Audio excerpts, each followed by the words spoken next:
भिवंडी लोकसभा चुनाव कपिल पाटिल के लिए प्रचार करने के लिए महाराष्ट्र के मुख्यमंत्री एकनाथ शिंदे भिवंडी के चाचा नेहरू स्कूल में पहुंचे। प्रधानमंत्री द्वारा किए गए कार्य को लेकर एक बार फिर जनता से महायुति के लिए वोट मांगे। पिछले कुछ दिनों से मोदी सरकार पर निशाना साधते हुए शिवसेना के प्रमुख उद्धव ठाकरे की ऑडियो क्लिप मंच के माइक से सुनाते हुए लोगों से कहा कि इतना तेजी से रंग बदलते हुए शायद कोई देखा होगा जितना रंग ये लोग बदल रहे हैं। पिछले कुछ दिनों से लगातार मोदी के ऊपर टिप्पणी करते आ रहे हैं और खुद मोदी जी के करीब जाने के लिए उनकी तारीफ कर रहे हैं। आपको बता दें कि उद्धव ठाकरे की क्लिप उस दौरान की है जब भाजपा और शिवसेना एक साथ चुनाव लड़ रहे थे। तब उद्धव ठाकरे ने मोदी के लिए ये शब्द इस्तेमाल किया था जिसमें कांग्रेस को निशाना बनाया था। हिंदू ठाकरे ने कहा था कि मोदी के अलावा कोई पर्याय नहीं। भिवंडी से अमृत शर्मा की रिपोर्ट। करण्याची सगळी कारणे शोधून आपल्या कार्यकर्त्यांची दिशाभूल करण्याचा प्रयत्न करत असतात। मी अतिशय जबरदस्तीने तुम्हाला सांगतो की कोणी वन साइड नाही। या लोकसभा क्षेत्रामध्ये वन साइड कोणी असेल तर फक्त आणि फक्त नरेंद्र मोदी आणि महायुतीच वन साइड आहे।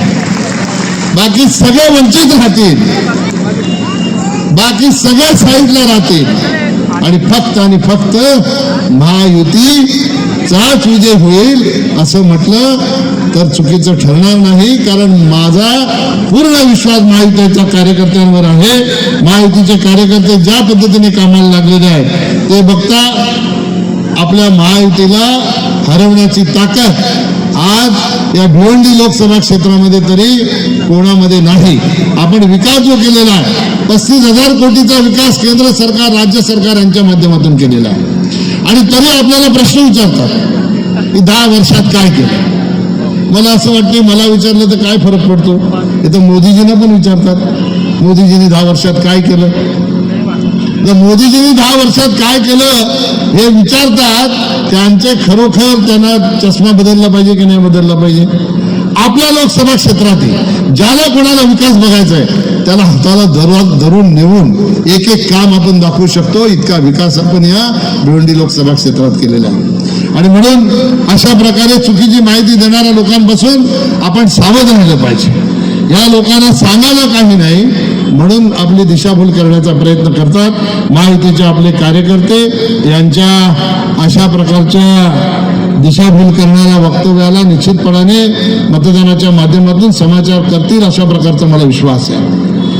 मोठ्या मोठ्या प्रकारचे आरोप करतात।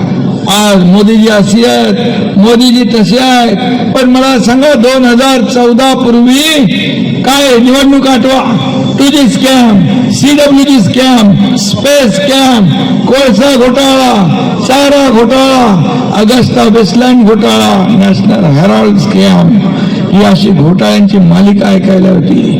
आज आपण काय ऐकतोय, 80 कोटी जनतेला मोफत धान्य, 10 कोटी गरिबांना पक्की घरं, त्या ठिकाणी 50 कोटी गरिबांचं जनधन बँकेत खातं, 26 कोटी लोकांना 5 लाख रुपयाचं आरोग्य विमा, 28 कोटी लोक दारिद्र्य रेषेच्या बाहेर काढले। काँग्रेस गरिबी हटाव म्हणायची, गरिबी हटली का? गरिबी नाही हटली। गरीब हटला, गरिबी नाही हटली, परंतु गरिबी हटवण्याचं काम आदरणीय प्रधानमंत्री मोदीजींनी केलं हे आपल्याला मान्य करावं लागेल। आणि म्हणून जे आज आरोप करतायत, आज जे काही बोलतायत ते त्यांचं देखील मी एक तुम्हाला छोटीशी ऑडिओ क्लिप ऐकवतो।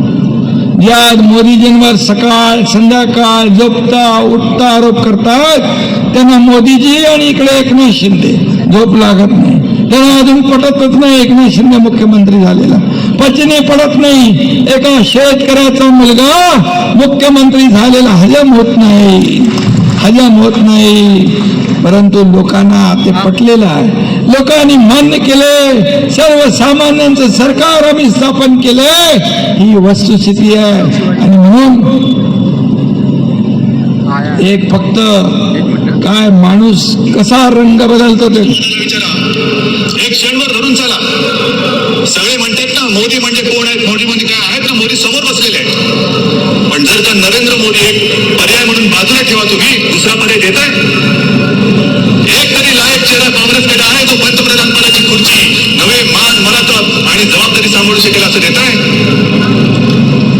कोणी राहिलेलं नाही, सगळे भरभटलेले आहेत, कोण कोळशात बरबटलेत, कोण 2G मध्ये बरबटलेत, कोण कशात बरबटलेत, सगळं बरबटलेलं आहे. तुम्ही नरेंद्र भाईला मत देत नाही आहात, तुमच्या भवितव्याला मत देत आहात, तुमच्यासाठी तुम्ही मतदान करणार आहात. बघा, सरडे रंग बदलताना आपण पाहिले, पण एवढा फास्ट रंग बदलणारा सरडा कधी पाहिला होता, ऐकला होता? अरे ज्या मोदीजींनी या देशाला एवढ्या उंचीवर नेऊन ठेवलं त्यांना रोज शिव्याशाप. 2014ला पण सगळे एकत्र आले, पण झालं काय? सगळ्यांना मोदीजींनी झोपून टाकलं. 2019ला अजून एकत्र आले, झालं काय? अरे विरोधी पक्ष नेते पदाला देखील जेवढे 10% लागतात ते आले नाही, ही हालत झाली. आता 2024ला सगळे एकत्र आले. इंडी अलायन्स, कुठली इंडिया अलायन्स? आता इंडिया अलायन्स मधले लोक आज आपल्या शहीदांचा अपमान करू लागले. ज्या मुंबईवर कसाबने बॉम्ब हल्ला केला ते म्हणतात हेमंत करकरे यांना कसाबची गोळी लागली नाही, हा शहीदांचा अपमान आहे. हेमंत करकरे, सावरकर, ओंबळे आणि कामटे, आपल्या ओंबळेनी तर कसाबच्या अख्ख्या गोळ्या पोटात घेतल्या, पण कसाबला सोडला नाही. अशा शहीदांचा अपमान तुम्ही करताय. पाकिस्तान जे बोलताय ते तुम्ही बोलू लागले, पाकिस्तानची भाषा तुम्ही बोलू लागले. या देशातला सच्चा मुसलमान, देशभक्त मुसलमान तो आपला आहे, तो आपला आहे, तो देशावर प्रेम करतो, तो आपला आहे. आणि म्हणून आज शहीदांचा अपमान करणाऱ्या लोकांना आपण मतदान करणार, हा प्रश्न निर्माण झालेला आहे. आणि म्हणून मी सकाळी देखील म्हणालो, काँग्रेस का हात पाकिस्तान के साथ. भाजपने एक जाहिरात काढली होती काहीतरी, त्या जाहिरातीमध्ये काँग्रेसचं नाव नव्हतं, परंतु त्या जाहिरातीच्या एवढ्या मिरच्या काँग्रेसला झुमल्या की ते कोर्टात जाऊ लागले, ते इलेक्शन कमिशनकडे जाऊ लागले. काय म्हटलं होतं त्याच्यामध्ये? आणि म्हणून जे देशभक्त मुसलमान आहे त्याने देखील यांच्यापासून सावध राहिलं पाहिजे. वापरो आणि फेको, यूज अँड थ्रो, अशा प्रकारची नीती यांची आहे. आणि म्हणून आज कपिल पाटील यांची जी काही या ठिकाणी 10 वर्षात केलेली कामं जी आहेत ही आपल्या समोर आहे. आणि पुन्हा एकदा या देशात प्रधानमंत्री नरेंद्र मोदीजींचं सरकार येणार, NDAचं सरकार येणार आणि त्या 400 मध्ये कपिल पाटील हे देखील आघाडीवर असले पाहिजे, यासाठी आपल्याला मतदान करायचं आहे. आणि म्हणून मगाशी जसं सांगितलं की उन्हाळा असू द्या, कडक उन्हाळा आहे, सकाळी 7 पासून जसं मोदीजी म्हणतात बूथ जिंका, बूथवर काम करा, तसंच काम आपल्याला 20 तारखेला 7 वाजता करायचं. अगोदरच आपल्या मतदारांना सांगून ठेवायचं की सकाळी आपलं मतदान लवकर करूया. आपल्या हक्काचं मतदान, आपला जो काही बाजू शेजारी पाजारी आहे त्या सगळ्यांचं मतदान या ठिकाणी आपण आग्रहाने आपल्या कार्यकर्त्यांनी त्यांना उतरवून मतदान केंद्रापर्यंत नेऊन मतदान करून घेणं हे आपलं काम आहे, कर्तव्य आहे.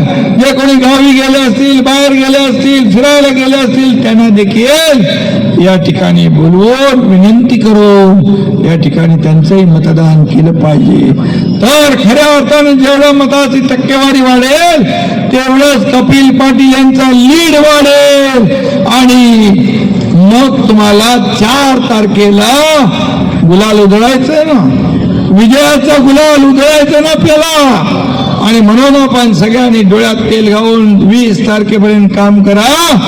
कपिल पाटील तुमच्यासाठी पुढचे 5 वर्ष सेवा करतील, 5 वर्ष तुमचे प्रश्न सोडवतील, तुमच्या सुखदुःखामध्ये धावून येतील. हा शब्द मी आपल्याला देतो. पुन्हा एकदा आपल्या सगळ्यांना मनापासून धन्यवाद. जय हिंद, जय महाराष्ट्र.